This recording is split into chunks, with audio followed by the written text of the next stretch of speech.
تیز بخار ہے نبی کریم کو، دو صحابہ سہارا دے کے مسجد میں لائے، نبی پاک علیہ السلام کو بظاہر سہارا دے کے لایا گیا۔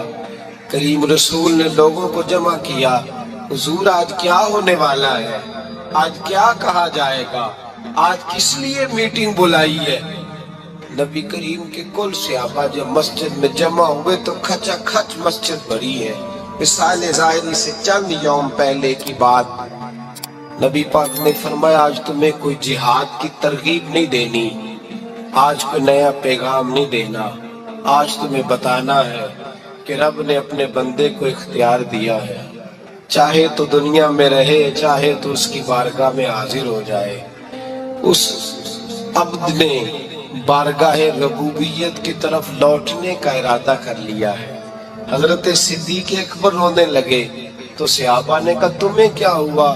کہنے لگے سمجھ نہیں رہے، کسی کی بات نہیں کر رہے، نبی پاک تو اپنی بات فرما رہے ہیں، اس نے جانے کا ارادہ کر لیا۔ سنیے میرے بھائی، محبوب پاک نے فرمایا بھائی کسی شخص کو میری طرف سے کوئی تکلیف پہنچی ہو تو بدلہ لے سکتا ہے، بدلہ لے سکتا ہے، کسی کو تکلیف پہنچی۔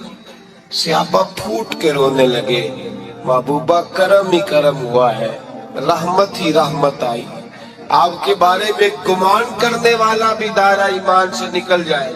حضور آپ کیا فرما رہے ہیں؟ فرمایا نہیں بھائی اٹھو۔ پیچھے سے جناب عکاشہ بن محصن اٹھے، ہاتھ کانپتے ہیں آگے بڑھے، کہنے لگے یا رسول اللہ ایک جنگ کے موقع پر آپ نے درہ مارا تھا، ننگی پیٹھ پر صفیں سیدھی کراتے، بات دل میں رہ گئی ہے، میں نے بدلہ لینا ہے۔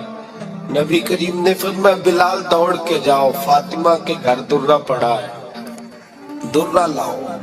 سیدنا بلال حبشی کہتے میں گیا، دستک دی، سیدہ طیبہ طاہرہ حضرت فاطمہ فرمانے لگی بلال کیسے آئے ہو؟ اماں جی وہ درہ چاہیے تھا۔ سیدہ کو تشویش ہوئی، کہنے لگے بلال نہ تو جنگ پہ جانا ہے، نہ جہاد ہے، نہ کوئی ایسا موقع ہے، حضور کی تو طبیعت مبارک بظاہر بڑی علیل ہے، درہ کیا کریں گے؟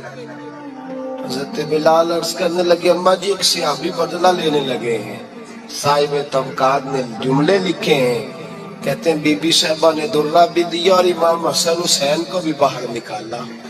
فرمانے لگی عکاشہ سے کہنا 100 درے مارے ان دو شہزادوں کے جسم پر، نبی پاک کے قریب نہ جائے، میں نے 2 بچے پیدا ہی اپنے محبوب پر قربان کرنے کے لیے کیے، ان کو لے جائے۔ حضرت بلال کہتے میں 2 شہزادے لے کے آیا، اور جب دروازے میں میں لے کے پہنچا تو نبی پاک نے دیکھا تو آنکھوں میں آنسو آ گئے۔ فرمایا ان کو بٹھا دو، مجھے پتا ہے فاطمہ نے کیا کہہ کے بھیجا ہے۔ حضرت سیدنا بلال فرماتے درہ میں نے جناب عکاشہ کو دیا، حضرت عکاشہ درہ لے کے آگے جو بڑھے تو حضرت ابوبکر صدیق نے ان کے پیروں پہ ہاتھ رکھا، فرمایا عکاشہ میری طرف آ جا، مجھے مار درے، نبی پاک کے قریب نہ جا۔ مصطفیٰ کریم نے فرمایا ابوبکر تو ہٹ جا، اسے آنے دے۔ فرماتے میں چند قدم آگے گیا تو مولا علی شیر خدا نے میرے پیر پہ ہاتھ رکھا، کہنے لگے عکاشہ سوچ تو صحیح تو کیا کر رہا ہے؟ حضور نے فرمایا علی ہٹ جاؤ، میرا اور ان کا معاملہ ہے۔